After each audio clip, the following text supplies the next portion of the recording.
অবৈধ গ্যাস দিয়ে রান্না করলে এতে করে ইবাদত কি আল্লাহর দরবারে কবুল হবে? অবৈধ গ্যাস বা চোরাই গ্যাস লাইনের গ্যাস দিয়ে যদি রান্না বাড়া করেন, তাহলে সেক্ষেত্রে আপনি যেই খাবারটা খেলেন সেই খাবারটা তো হালাল খেয়েছেন, পাতিলের ভিতরে জিনিসটা তো হালাল, ঠিক আছে, কিন্তু যেই গ্যাসটা দিয়ে আপনি রান্না করলেন গ্যাসটা তো চোরাই গ্যাস, তাহলে আপনি চোর হলেন, চুরি করলেন। এটাও উপার্জন, হারাম উপার্জন যদি হয়। হারাম শুধু ভক্ষণ না, ভক্ষণ করলেন হয়তো হালাল, কিন্তু কাপড়টা আপনার শরীরে হারাম, গ্যাসটা আপনি যেটা ব্যবহার করতেছেন সেটা হারাম, বা আপনার অন্য কোনো কিছু হারাম, যে বাড়িটা তৈরি করেছেন যেটাতে থাকেন সেটা হারাম, তাহলে আপনি হারামখোর। হারামখোর মানে এই না শুধু যে শুধু আপনি যেটা খাচ্ছেন সেটাই শুধু খেলে হারাম হলে হারাম, এটা ছাড়াও আপনার এই আসবাবপত্র অন্যান্য কোনো হারাম যদি আপনি উপার্জন করেন সেটাও হারাম।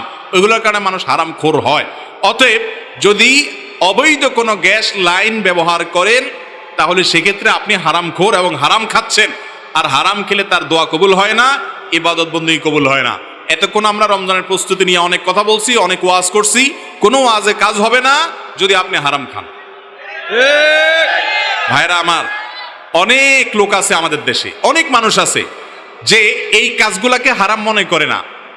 উনি ঘুষ খায় না, উনি সুদের কারবার করে না, উনি অন্য অন্যায় কাজ করে না, উনি মানুষের পেটে ছুরি মারে না, উনি রাস্তায় দাঁড়ায় ডাকাতি করে না, উনি ছিনতাই করে না, উনি দুর্নীতি করে না, কিন্তু উনি গ্যাসের লাইন চুরি করে। উনি মনে করে যে না, এটাতে কোনো ব্যাপার না। আছে না? না এরকম লোক আছে। ভাইরা আমার, ডেঞ্জারাস অপরাধ। কারণ বিশেষ করে গ্যাস জাতীয় সম্পদ, এটার চুরি করার মানে বুঝেন? আমি সব সময় বলি, এটার চুরি করার মানে হলো আপনি জাতীয় চোর। জাতীয় সম্পদ যারা চুরি করে তারা কি জাতীয় চোর।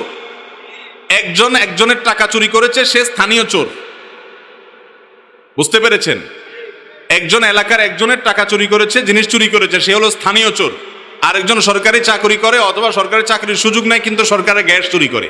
এই দুইজন হলো জাতীয় চোর, কারণ জাতির সম্পদ চুরি করতেছে।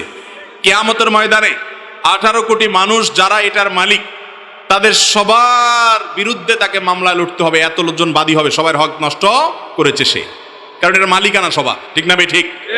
অতএব খুব সাবধান। প্রয়োজনে লাকড়ির চুলা ব্যবহার করেন, অন্য কোনো পদ্ধতিতে যান, এলপি গ্যাস ব্যবহার করেন, কিন্তু খবরদার এটা করবেন না। অনেক ভাই আছেন নিজে ভাড়াটিয়া, তিনি অন্য কোনো ব্যক্তির গ্যাস লাইন এর গ্যাস চুরি করেন, আছে না নাই? আবার অনেকে আছেন যে নিজে চুরি করেন না, কিন্তু মালিকরে ভাড়া দেন, বলেন যে মালিকই বুঝে, আমি তো জানি না, আমি তো তারে ভাড়া দিয়ে দিচ্ছি। তো মালিক হলো বড় চোর, আপনি হলেন ছোট চোর। কারণ চোরের সহযোগিতাকারীও কি? আল্লাহ তাআলা আমাদেরকে বেঁচে থাকার তৌফিক দান করুন।